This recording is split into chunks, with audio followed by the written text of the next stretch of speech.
home about 9 o'clock at night.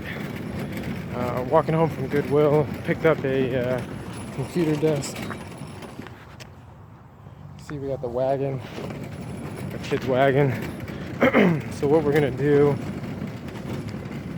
is create a mobile office to allow us to be a little bit more versatile in terms of moving around with our stuff. You know, one of the things when you're doing a startup and building a business and building a foundation, when you have a family, it gets pretty tough. It gets really tough, and I can see very clearly on why majority of people quit or they get tapped out and just slowly let their dreams slip away. I ran into a problem where, we got this great apartment we're living in, very minimal amount of work I have to do on my end to be able to stay there for free, which is great. Truly a blessing and one of those dreams that comes true because it allows me to focus on ADHERE gear. The only downside is it's 1960s construction, no ventilation whatsoever, and we're getting into the warmer months, and so it's about 100 today.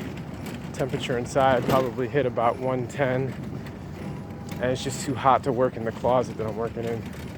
So we have an air conditioner in the bedroom.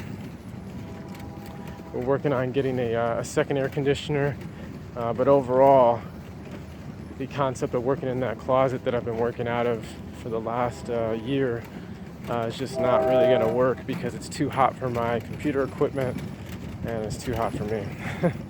So we're going to make it work. We're going to build a little to-go office, mount the desktop on it, mount some monitors. We're going to mount a surge protector, all the external hard drives, and make it so that we pretty much can plug in power and Ethernet anywhere in the apartment and just hit the ground running and work. So that's actually going to be really nice. Gets me out of that closet a little bit more and be around the boys a little bit more. So yeah, I just wanted to give an update and post that you got to do what you got to do to build a business. So,